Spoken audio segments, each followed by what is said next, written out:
Hi guys, நீங்கள் நம்ம movie ரிவ்யூவில் once upon a time Deadwood படத்தோடைய ரிவ்யூ தான் பார்க்க போகிறோம். இந்த படம் இப்போ தமிழ் டப்பில் அவைலபிளாக இருக்குது. மறக்காம செக் அவுட் பண்ணி பாருங்கள்.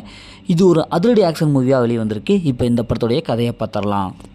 இந்த படத்தோடைய வில்லன் டீமு ஹீரோயினுடைய தங்கச்சியை கடத்திட்டு போயிடுறாங்க. கடத்தி கொண்டு போய் தூரமாக கொண்டு போயிடுறாங்க. உடனே ஹீரோயின் எப்படியாவது தன்னுடைய தங்கச்சியை மீட்கணும் அப்படின்னு சொல்லிட்டு அப்படின்ட்டு பார்க்குறாரு. ஹீரோ பார்த்தா ஒரு மிகப்பெரிய ஒரு துப்பாக்கி சொல்கிறத வல்லவராக இருக்கார்.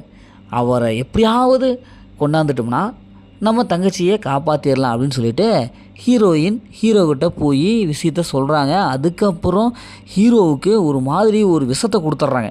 ஒரு ஸ்லோவாக விடக்கூடிய விஷம். ஒரு குறிப்பிட்ட சில நாள் நீங்கள் இறந்துடுவீங்க, என் தங்கச்சியை காப்பாற்றி கொடுத்தீங்கன்னா அதற்கு உண்டான மருந்தை நான் கொடுக்குறேன் அப்படின்னு சொல்லிட்டு பிளாக்மெயில் பண்ணி அதுக்கப்புறம் ஹீரோவை களத்தில் இறங்கி வச்சுருவாங்க. இப்போ இறுதியில் ஹீரோ எப்படி ஹீரோயின் தங்கச்சியை காப்பாற்றுறாங்க, இறுதியில் என்ன ஆச்சு அப்படிங்கிறதான் இந்த படத்துடைய கதை.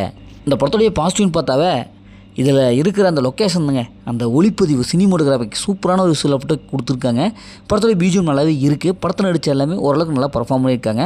குறிப்பாக ஹீரோ அவர் கன் ஷூட்டர், அதனால் அவருடைய கேரக்டர் ஓரளவுக்கு நல்லா எழுதி எடுத்திருக்காங்க. ஹீரோயினுடைய கெமிஸ்ட்ரி ஓரளவுக்கு ஒர்க் அவுட் ஆகிருக்கு. படத்துடைய பிஜிஎம் பொறுத்தவரை நான் சொன்ன மாதிரி நல்லாவே வந்திருக்கு. இந்த படத்துடைய மைனஸ்ன்னு பார்த்தாவே ஸ்க்ரீனில் அந்தளவுக்கு இல்லைங்க. செகண்ட் ஹாஃப் ஃபுல்லாக போர் அடிக்குது. பார்த்து பழக்கப்பட அதே சீன் தான். எந்த ஒரு வித்தியாசமான சீனும் இவங்க எடுக்கவே இல்லை.